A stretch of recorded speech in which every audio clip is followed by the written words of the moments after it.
Welcome everyone to JCTV, Mid-Missouri Art News, supported by many art enthusiasts throughout the state and the United States for that matter. We're getting a lot of viewership now on YouTube. We're coming to you almost live from the capital city of Jefferson City, Missouri. I'm your host, Rick Jey, with special guests today, photographer Lloyd Grotjan and wife Potter and Grotjan. Please join me in welcoming Mr. Lloyd Grotjan, beg your pardon, and Mrs. Ann Grotjan to JCTV, Spotlight on the Arts. Hi. Nice to have you with us. Nice to be here. Well, Lloyd, if I may call you by your first name, Sure. Please tell us a little bit about you and those highlights of your life that best describe Lloyd Grotjan. All right. I'd say, basically, I just have real interest in things, curious, like to observe things, especially outdoors. So from an early age, I like to get outside and hike around and look at things and try and kind of figure out how they worked. For a long time, I was interested in taxonomy, trying to know the names of everything. But eventually, it was like, I don't have to know the name of something to appreciate it, you know. Sure. So I kind of drifted away from that and got into just trying to capture things to share with people. Capture things by Photography. Photography, Mm-hmm. yes. It's the initial way.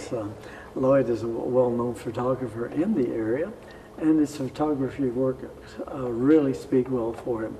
We'll be looking more into that in the second segment, where you'll actually take a look at some of his works. Well, now I'd love to turn to Ann, if I may call you by your first name, Ann. Please tell us a little bit about you and those highlights of your life that best describe Ann Grotjan. Well, I grew up in a very large family. Probably for my parents' sanity, we were outside a lot, and we explored nature. We lived in the country and went on walks and looked at things, and that translated into joining scout group when I was older, and we had a high adventure scout group, and really loved nature, but at the same time I liked art too, so I just kind of transgressed from nature art lover into how I'm going to be an artist, and I didn't know how that was going to be, but eventually figured that out. Met Lloyd and married him fairly young, and we started a life together as artists. Eventually we had children and have a couple of beautiful daughters, and have just kept our art going throughout our life. And it sounds like you both had that connection, nature connection, I guess. Yeah, I could we put did. it. So that was an excellent platform to establish a friendship, I guess, and a relationship, and later on in life and children. Now, would you like to say hi to those beautiful daughters? Sure. We have a beautiful daughter, Savannah, our oldest one, who's in Springfield going to school. Excellent. Going to college, and our younger daughter is Sonia, and she's a 6th grader in middle school. Excellent. So. And well, Ann, let's dig a little deeper. Can you share with us how or when you were first really inspired to become a potter? I would say that happened in college. I knew I wanted to be an artist, like I said before, and I started my degree in commercial art. And in my second year of college, I decided to change my major, and there were reasons for that. I was in commercial art because people told me that's what you needed to be in to make a living as an artist, and I liked it okay, but there was a dissonance. I didn't like having to promote pieces that maybe I didn't believe in as a commercial artist. At the same time, I was taking pottery and sculpture, and I really enjoyed those. My father passed away fairly young, and I decided if you never know when you're going to go, so be happy with what you're doing instead of doing what you think you should do. So I changed my major to pottery and sculpture at that point. That's a great life philosophy. Do what you feel like doing, and as long as it doesn't hurt anyone else, yeah, do what you have a passion your own for. Path. Yeah. Everyone has two pockets to reach in, and or different paths to take in life as you have to make those decisions. Sometimes they don't seem right at the moment, but you're surprised also at some point what really comes out of that. So that's an excellent story, and the basis for your inspiration, I can identify with that, and I'm sure that the viewers can too. Well, Lloyd, please tell us when you and how you were first inspired to become a photographer. Because there's just something about if I observe something, I wanted to be able to, to translate that to another person, to share the experience. And so photography was a way that, if I saw something, I could capture it, and then I could show that to somebody else, and maybe they'd feel the same enthusiasm that I had for that particular thing. I'd started with birds mostly. I was a young ornithologist, kind of a nerd who would belong to the Audubon Society, the local River Bluffs Audubon chapter, and we'd go birding, and then it was just like, ooh, I wish I could get a really close picture of that, So I got a camera, and I worked for local photographers. Another thing, I was really into spelunking, going caving, exploring caves. And once I got into a dark room, it was just like, it was kind of, it was dark and the water was running. It was very similar. So I really liked to spend time in the dark room printing stuff, and kind of that old magic that kind of was, watching your stuff develop and through the chemicals. Things. Yeah.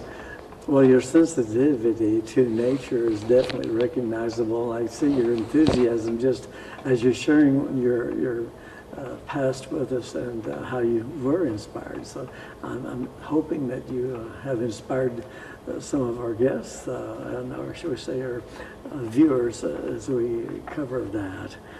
I started with the Brownie Hawkeye. I can identify that, waiting for the film to come back. And then later on in Japan, I picked up an Asai Pentax camera and extended my love of photography, just wanting to capture and share. So I can identify with that also. Well, Lloyd, not only are you talented with the camera, but as a musician, and you also have the business known as Full Spectrum Photo and Audio in Jefferson City, Missouri. So it does show that you're multi-talented.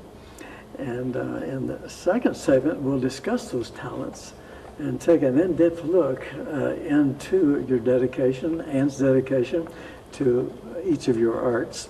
The first potter on the program, Anne Grotjan. So that's your support, your supportive wife. It looks like it works both ways. Definitely. Yes. Excellent. I love to see that. Does. And I love to see the professional end of the Mrs. Grotjan. So we'll be right back. We're going to take a break, and we'll have more as Anne talks more about her love of being a potter. We'll be right back. Stay with us.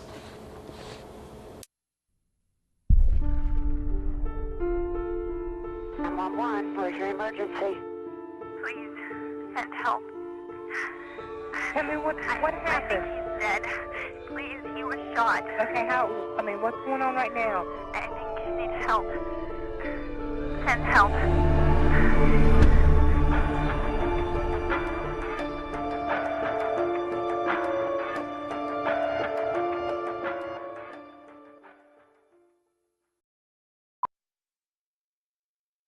Being Being a parent can be challenging. During stressful times, stay calm and take deep breaths to relax before handling hectic situations. When stress heats up, keep your cool. Parent with Patience. Children's Trust Fund of Missouri. Strong families, safe kids.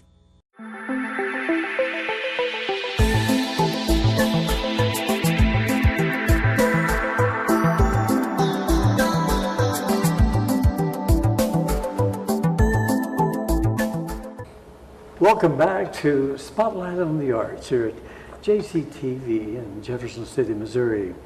Join me, if you will, in continuing our conversation with professional photographer, musician, and business owner Lloyd Grotjan and Ann Grotjan, the first potter on the program with a potter story on JCTV here, Spotlight on the Arts.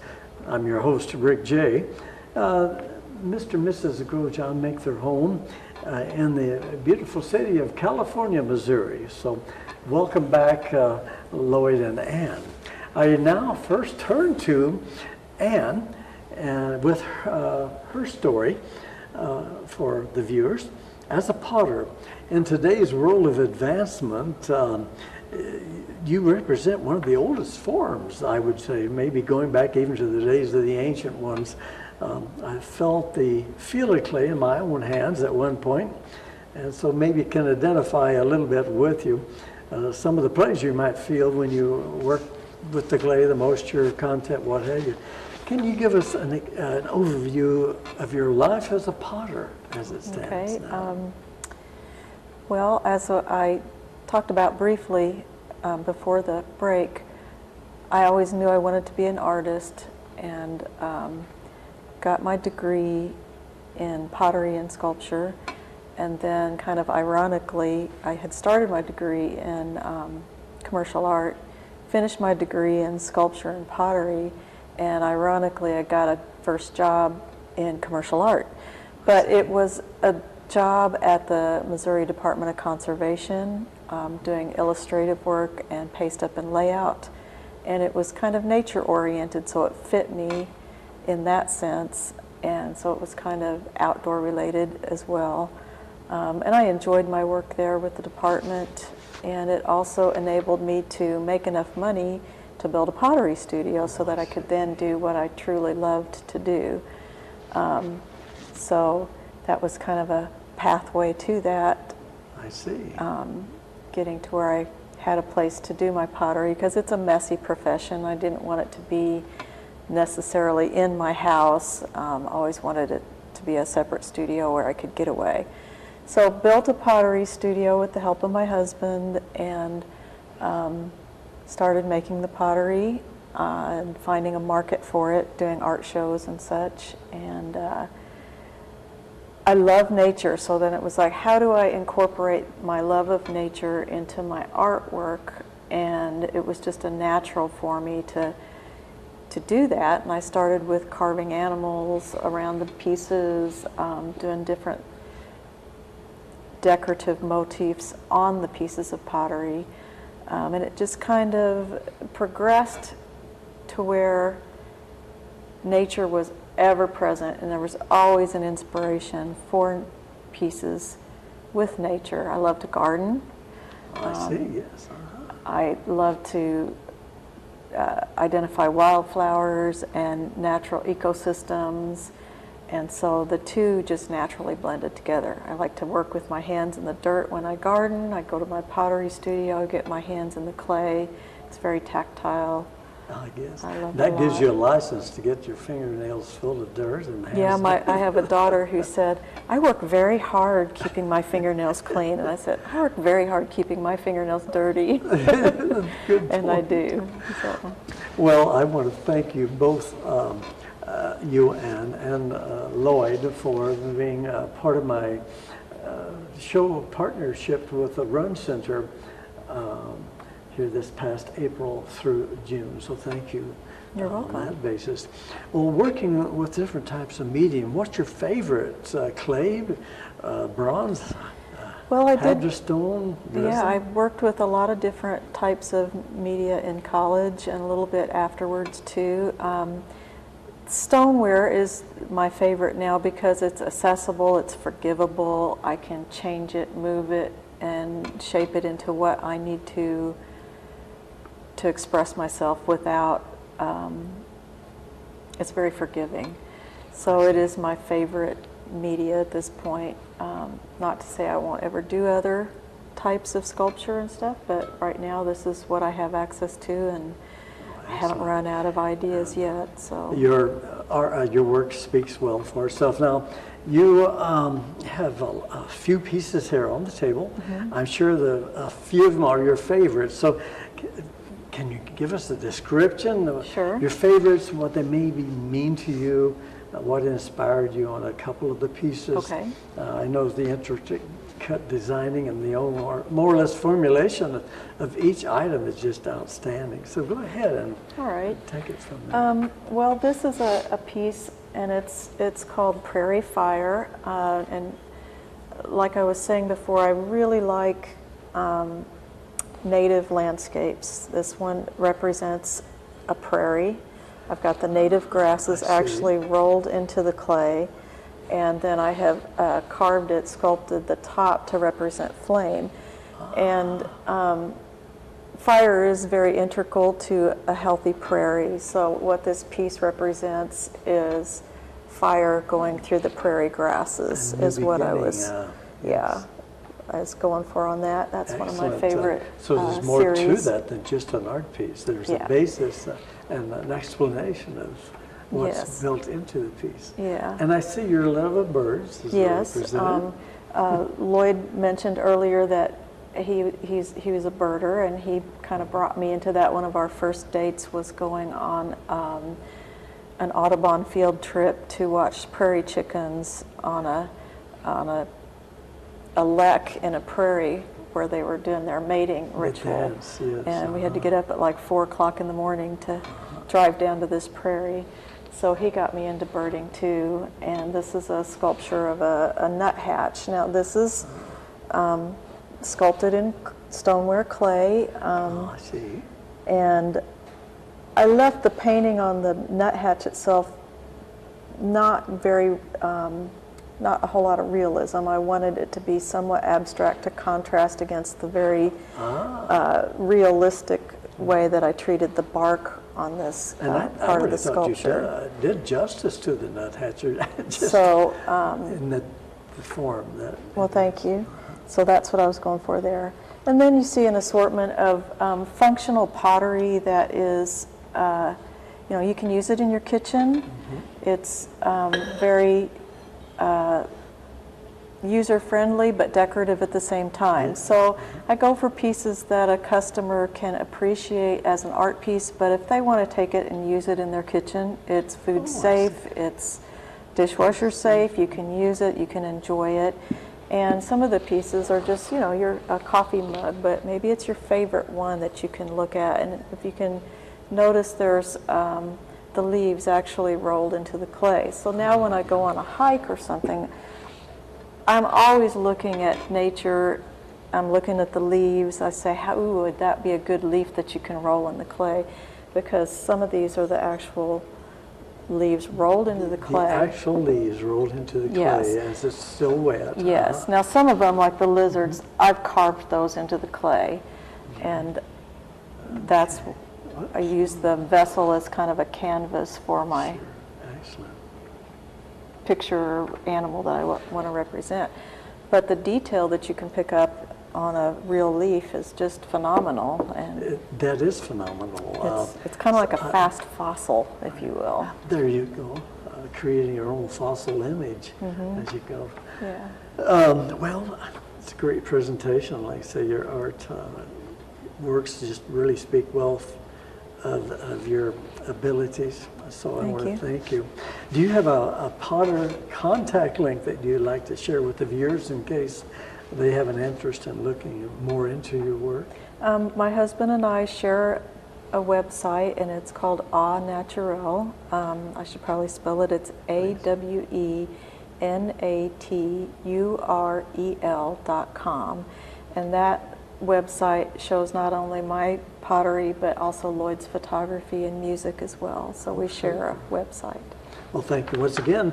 Now let's turn to Mr.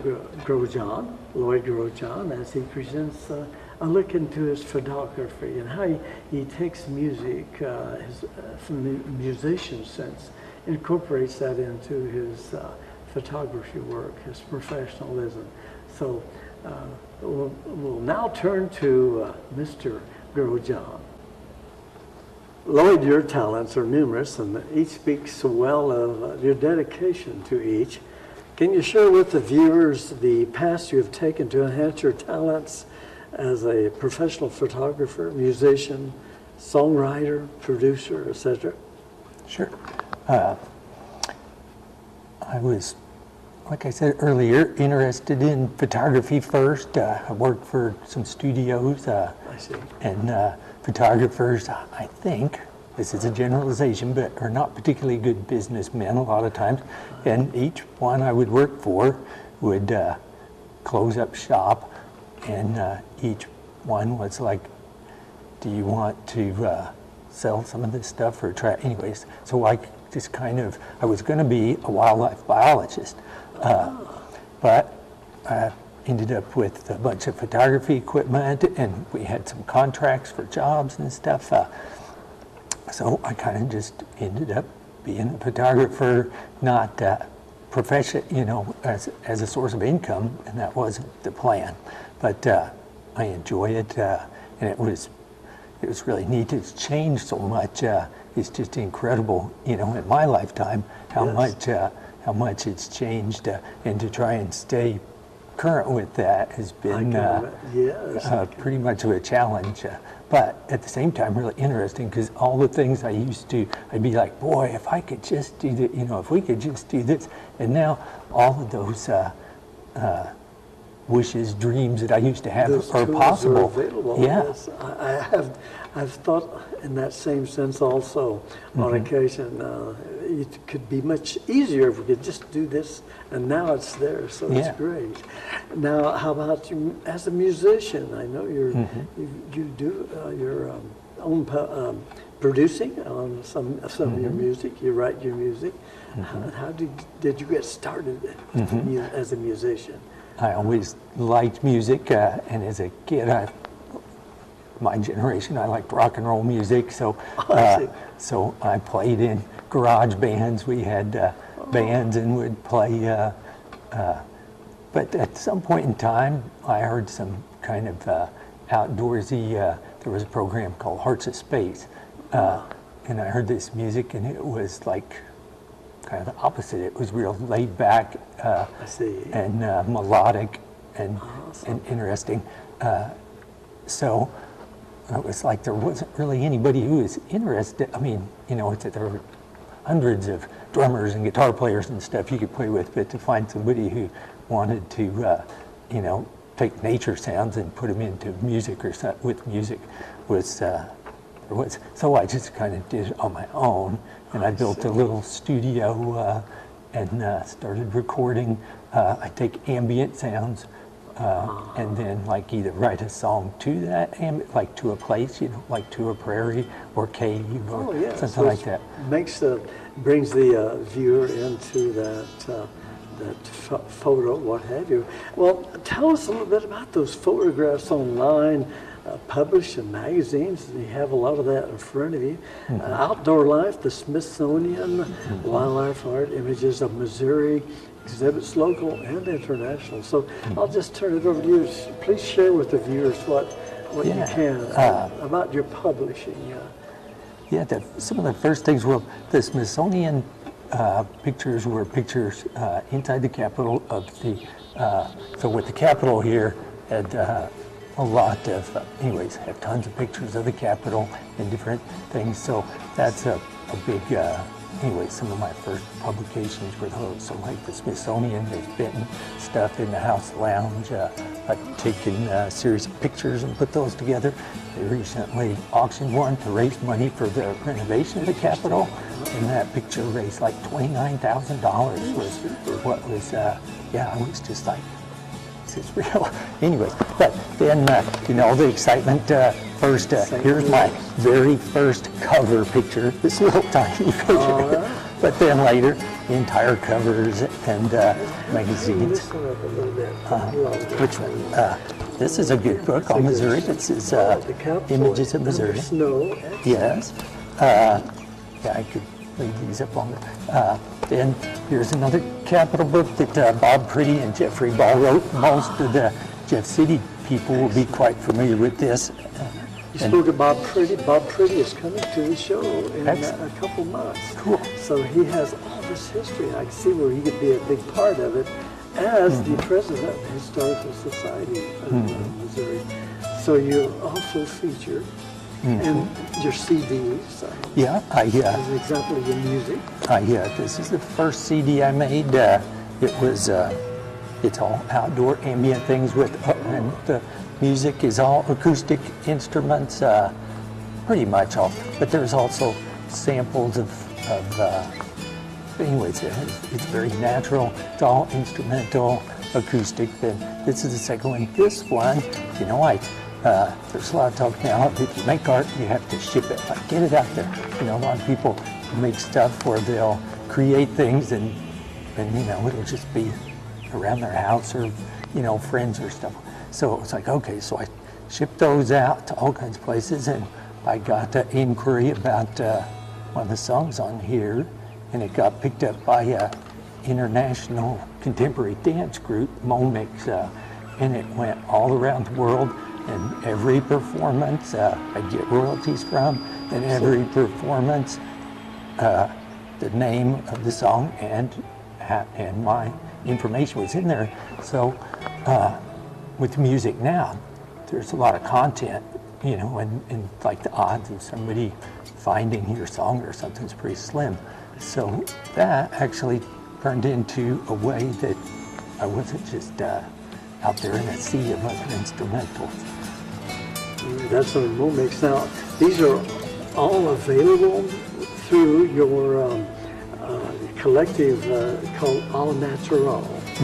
And I mean, all of these are can be purchased through Amazon or Apple iTunes.